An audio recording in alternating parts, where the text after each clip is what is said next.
जय श्री राधे। महाराज जी के चरणों में दंडवत प्रणाम। मुझे ऐसा लगता है कि मेरे मन को कोई मार रहा है। कोई भी व्यक्ति या चीज़ जिससे नज़दीकी बढ़ती है वहाँ से निराशा प्राप्त होती है। कोई भी इच्छा करना मेरे लिए मुश्किल है। कोई भी इच्छा पूर्ण नहीं होती। ऐसा लगता है कोई मुझे हर परिस्थिति में नीचे झुकाने की चेष्टा कर रहा है। कभी वो कोई व्यक्ति नहीं है, हमारा कर्म ही है। को न काहू के दुख सुख कर दाता, निज कृत कर्म भोग सुन भ्राता। जो हम शुभ शुभ कर्म करते हैं वो विराजमान रहते हैं, और जब तक उनका भोग नहीं होता तब तक वो पीछा करते रहते हैं। यदि भगवत प्राप्ति हो जाए तो सारे कर्म नष्ट हो जाते हैं, अगर नहीं तो अवश्य में वो भोक्तव्यम कृतम कर्म शुभाशुभम। भय देना, संशय पैदा कर देना, फंसा देना, नाना प्रकार के क्लेश पैदा कर देना, बिना किसी बात के भावी भय का चिंतन करके भयभीत हो जाना, ये सब बातें कर्म के, हमारे जो पूर्व कर्म हैं वो बिगड़ गए हैं, वो हमें इस जन्म में परेशान कर रहे हैं। अगर उनसे मुक्ति पाना चाहते हो तो एक ही उपाय है, धर्म पूर्वक चलो और खूब नाम जप करो। अब कोई गंदा कर्म ना होने पावे और नाम जप करो तो भगवान बड़े कृपालु हैं। भगवान कहते अहम त्वाम सर्व पापेभ्यो मोक्षयिष्यामि मा शुचा। मैं तुम्हें समस्त पापों से मुक्त करके पवित्र कर दूंगा। वही कृपा सिंधु मुझे बचा सकते हैं, नहीं तो ऐसे ऐसे हमारे कर्म के हमें दिखाई नहीं दे रहे। जैसे गुप्त रूप से दुश्मन लगा हो और उसके हम निशाने में हो और हमें पता ना हो, ऐसे ही हम बिल्कुल हैं। कर्म हमको अपने निशाने में लिए, बोले अभी तो बहुत अच्छे हंस खेल के गए और ऐसा हो गया। वो तो पहले से ही तैयारी कर्म की, आओ हम तुम्हें देखते हैं। वो कर्म का है, उस कर्म को नष्ट करना एक केवल भगवान के हाथ की बात है। खूब भजन करे, प्रभु से प्रार्थना करे कि मुझे कर्म बंधनों से मुक्त कर दो, क्योंकि ऐसे ऐसे हमसे कर्म हुए कि अगर हम सबका हिसाब भोगने लगे, बहुत जन्म भोगते रहें बराबर तो भी नहीं भोग पाएंगे। तो कृपा करें प्रभु और हमारे कर्म की गोदाम में आग लगा दें, सब भस्म हो जाए तो बात बन सकती है।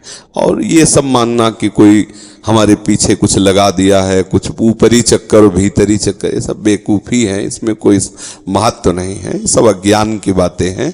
खास बातें हैं, अगर हमारा कर्म हमको दंड देना तो अभी भूत बन के लग जाएगा। अब झाड़ फूको, न जाना क्या क्या सब करते घूमो, कर्म बिगड़ गया, रोग बन गया, बोले लीवर खराब, किडनी खराब, ये अब पूरे जीवन भर भोगो। कर्म ही तो है, सब खेल कर्म का है। ना कोई हमें दुख से दे सकता है, ना कोई सुख दे सकता है। हमारे कर्म ही हमको दुख दे रहे हैं, हमारे कर्म ही हमको शुभ जो कर्म है वो सुख भुगता रहे हैं। तो इस दुख सुख से, ये यहाँ का सुख भी दुख रूप ही है।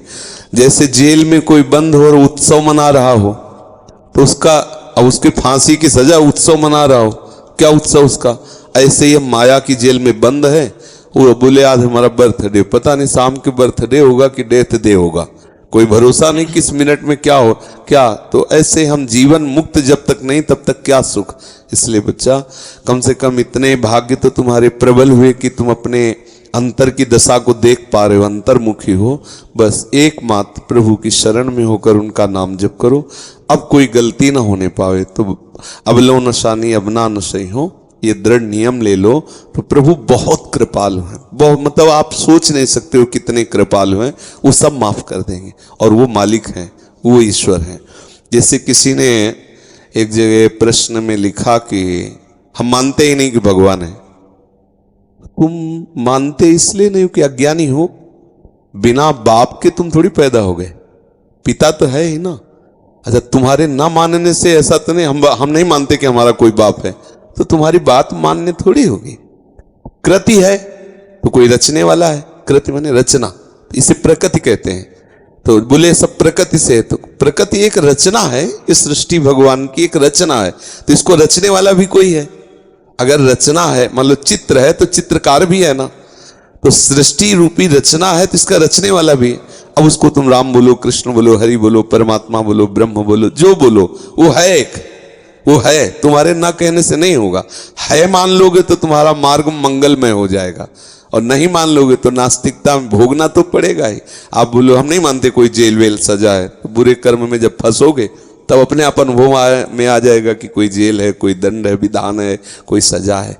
तो इसलिए नाम जप करो, और हो सके संस्कृत पढ़े हो, संस्कृत पढ़ सकते हो, तो श्रीमद् भागवत है ना, उसका भले एक अध्याय संस्कृत से पढ़ो लेकिन उसको पढ़ो।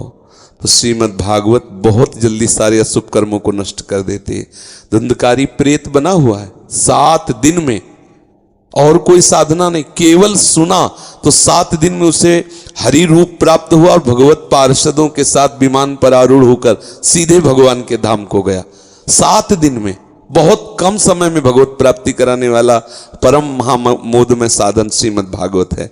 तो जो हिंदी है वो अर्थ है समझने के लिए, लेकिन मूल जो है वो मंत्र है श्रीमद् भागवत के, जो संस्कृत में लिखे ना।